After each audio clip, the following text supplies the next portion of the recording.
Bunda, apakah kita boleh konsumsi kunyit di malam hari, misalnya jam 8 malam atau jam 7 malam? Dan gimana cara konsumsinya? Dan juga ada yang bertanya, Bun, sering banget ngalamin sakit sebelah kiri. Jadi sebelah kiri itu adalah lambung.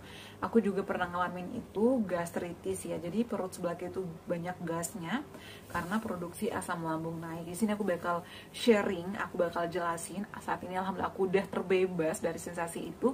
Makanya pastikan nonton videonya sampai selesai ya.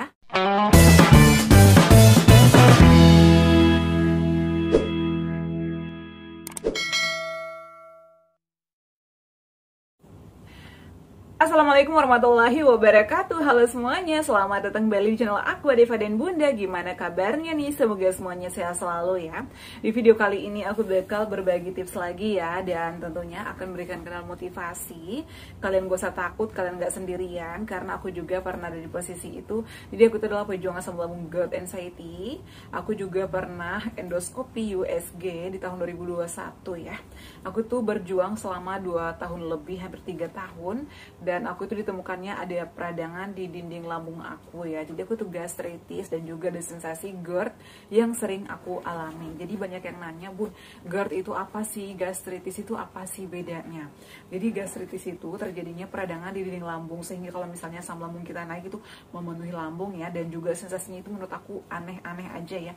Begah, sesak, ngap, perut gitu kayak menggembung-gembung, kembung banget rasanya ya. Pokoknya nggak enak, melilit, dan masih banyak lagi. Kemudian untuk GERD ini apa sih, Bun? Jadi GERD ini adalah itu reflux naik kembali ke esofagus. Jadi biasanya bermasalah pada katup lambung kita. Jadi cairan asam lambung itu naik ke esofagus sehingga atau ke kerongkongan sehingga menimbulkan sensasi panas di dada, terbakar, dan juga biasanya di tenggorokan tuh nggak enak, kayak mengganjal, rasanya pahit, asam, dan lain sebagainya ya.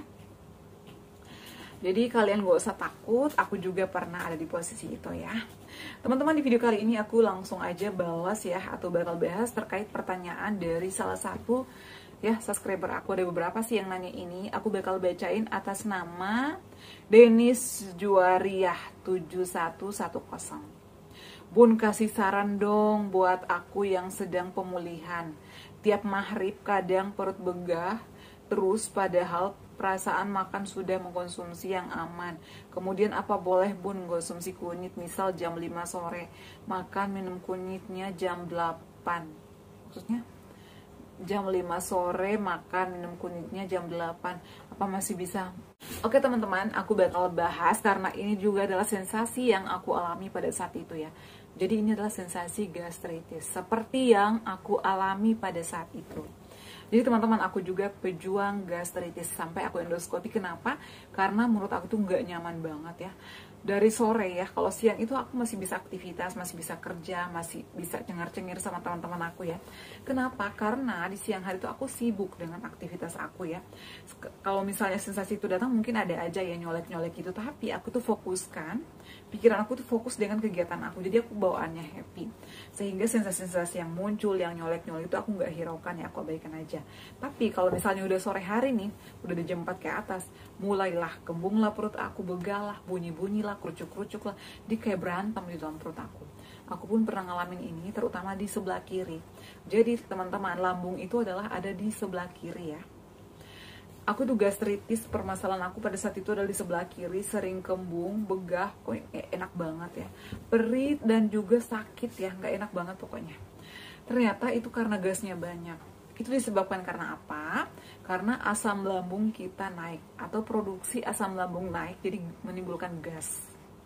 Kenapa kok bisa, Bun? Padahal kan aku udah makan sering, porsi kecil, udah makanannya dipantang, menghindari yang minyak-minyakan, yang pedes-pedes, yang gurih, yang goreng-goreng.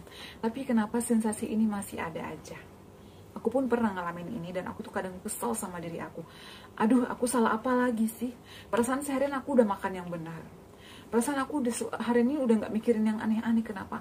Malam ini aku mulai nggak enak lagi, sampai mau tidur tuh kadang sendawanya luar biasa ya. Dan kadang sendawa itu nggak plong gitu teman-teman. Nah setelah aku pikir-pikir, ternyata biasanya nih kita kesalahannya di pagi dan siang hari. Yang pertama, biasanya kita telat sarapan. Jadi pejuang asam lambung GERD itu nggak boleh telat sarapan 5 menit pun. Kemudian yang kedua adalah pada saat makan itu nggak dikunyah halus. itu juga bakal menimbulkan sensasi. Kemudian selanjutnya kita tuh makannya berlebihan, porsinya terlalu banyak, itu juga bakal menimbulkan sensasi. Nggak langsung dirasa teman-teman, biasanya setelah beberapa jam kemudian. Kemudian setelah itu biasanya kita habis makan langsung berbaring, itu juga bakal menimbulkan sensasi. Nah kemudian selanjutnya biasanya kita habis makan itu langsung minum. Jadi aku sarankan nih teman-teman, kalau misalnya udah makan, kasih jarak dulu ya, kasih jeda sekitar 10-15 menit agar nggak begah, agar nggak sendawa-sendawa. Kemudian selain itu apalagi bun? Nah biasanya nih kita makan nyoba-nyoba sesuatu ya. Aku tuh dulu ya, aku pengen banget nih makan uli ketan ya, aku pengen banget nih makan tahu goreng. Kadang teman aku pada beli tahu crispy, mau dong ya, kadang pengen nyobain satu ternyata itu menimbulkan sensasi. Jadi selama kita pemulihan, pengobatan, kalau bisa benar-benar hindari dulu semua pantangannya.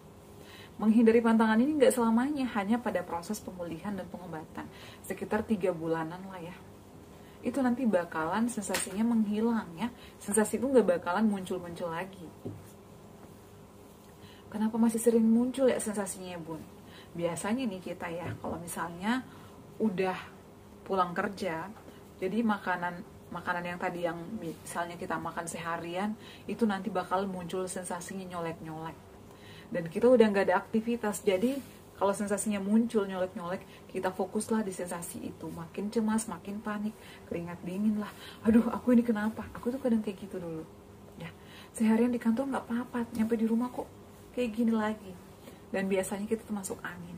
Nah, apalagi nih kalau misalnya yang kerja malam, itu biasanya aku dulu sering pulang malam jam 8, masuk anginnya itu rentan banget. Jadi caranya gimana agar kita nggak masuk angin? Jadi kalau mau kemana-mana pakai kaos kaki, sarung tangan, balurin minyak kayu putih atau aromaterapi. Dan yang penting itu adalah makan. Makannya itu meskipun sedikit sebelum keluar rumah harus makan, kunyah 1-3 suap aja. Kita tuh nggak boleh telat makan sedikit pun teman-teman, karena kalau misalnya telat makan 2 menit aja itu angin yang masuk. Kalau nggak nasi yang masuk angin, jadi kita sendawa lagi, begah lagi ya. Kemudian saran aku pada saat mandi sore, jangan mandi yang dingin-dingin. Aku tuh biasanya mandinya itu paling malam adalah jam 4 sore. Kalau udah 4:30 aku tuh udah nggak berani mandi ya. Aku hanya ganti baju, lap-lap badan aku pakai air hangat. Aku hirup minyak kayu putih, jadi masak air, kemudian tuangkan ke baskom, tetesin minyak kayu putih, hirup uapnya, agar napas kita plong. Mandinya juga jangan lama-lama. Kemudian setelah itu, setelah mandi, balurin lagi badannya seluruh minyak aromaterapi, agar nggak ada sensasi-sensasi lagi, bisa dihirup uapnya. Setelah itu istirahat, selonjoran, bisa sambil dengerin relaksasi, kemudian bisa dengerin yoga, bisa nonton film-film kesukaan kalian, bisa ngobrol sama anggota keluarga lainnya. Kalau misalnya di sore hari ini ada sensasi, biasanya nih aku tuh habis mandi, aduh ada lagi sensasi nih. Hal apa yang aku lakukan? Jadi aku tuh biasanya sebelum mandi makan dulu, atau enggak kalau misalnya masih kenyang, aku nggak mau makan, biasanya aku hanya ngemil. Kemudian sambil nonton, sambil ngobrol sama keluarga aku, bisa minum yang hangat-hangat kayak jahe ya, ambil jahe beberapa ruas ya, dipotong-potong, masukin ke gelas, tambahkan air panas, tambahkan madu 1 atau 2 sendok. Udah dikonsumsi agar nggak begah-begah. Jadi konsumsinya ini juga setelah makan, tapi ya 1 jam setelah makan itu bakalan menimbulkan enak, nyaman di badan kita. Ya. Kemudian teman-teman pada saat maghrib ya, kalau bisa makan malamnya itu paling lambat setengah 7 atau jam 7. Kalau misalnya mau konsumsi madu atau jahe kunyit di malam hari, menurut aku sih boleh-boleh aja, yang penting kita sudah makan. Misalnya makannya pada saat sebelum maghrib setengah 6, mau konsumsi jahenya setengah 7 atau setengah 8, boleh-boleh aja, tapi jangan langsung tidur ya. Setelah konsumsi kunyit ya, kasih madu, udah ngobrol dulu, cari kesibukan dulu ya, nggak usah langsung tidur. Tunggu dulu sampai 2 jam ya, atau 1,5 jam lah ya. Aku sih biasanya kayak gitu ya. Biasanya lapar lagi nih bun, kalau misalnya lapar lagi makan apa? Seduh oat milk aja ya, atau nasi lembek gak apa-apa, tambahkan misalnya energen atau tambahkan kurma atau madu. Kalau misalnya aduh aku gak suka oat milk bun, boleh pakai nasi lembek, pakai ikan rebus, tapi jangan banyak-banyak, 1-2 suap aja. Aku sih biasa kayak gitu ya. Aku nih kadang udah tidur aja, aduh lapar banget nih, lapar. Aku nggak bisa tidur kalau lapar. Jadi aku ambil nasi aja ya, kadang 1 genggam, aku kunyah aja sampai halus. Setelah itu aku tunggu beberapa menit, minum, kemudian aku senderan kadang sampai tertidur di bawah suamiku. Udah berapa menit ya, kadang aku nanya gitu. Udah sejam ya, udah tidur dengan catatan miring ke kiri ya. Bantalnya ditinggiin pakai 30 cm ya. Jadi kita tuh harus tinggiin bantal 30 cm ya, atau pakai 3 bantal. Jadi seperti itu ya pertanyaannya, semoga menjawab yang udah bertanya tadi, dan semoga juga lekas sembuh ya. Kemudian ini juga aku mau jawab perut sebelah kiri. Jadi sebelah kiri itu memang karena lambung kita itu di sebelah kiri. Jadi kalau kita misalnya salah makan, masuk angin, itu bisa menimbulkan begah dan sakit di sebelah kiri. Jadi lakukan itu. Biasanya juga aku minum madu atau kunyit ya. Aku tuh selalu nyetok madu Z Smart. Ini aku udah 9 botol ya, hampir 9 botol. Jadi untuk caranya seperti itu. Kemudian untuk kunyit minum jam 5, jam 8 malam, boleh-boleh aja sih menurut aku. Aku itu kalau misalnya lagi ada sensasi malam hari, aku minum ini aja. Kalau misalnya lagi aku nggak rebus kunyit, atau misalnya nggak ada potong-potong kunyit, aku langsung minum ini aja. Yang penting aku bisa tidur, nyenyak tidur, pules, kayak gitu, nggak ada sensasi-sensasi. Boleh-boleh aja sih menurut aku ya. Semoga menjawab pertanyaan kalian ya video kali ini. Terima kasih yang udah bertanya juga. Semoga lekas pulih, sehat kembali seperti sedia kala ya. Oke teman-teman, cukup sekian share aku kali ini. Jangan lupa untuk terus dukung channel aku Deva dan Bunda dengan cara like, comment, share, dan subscribe.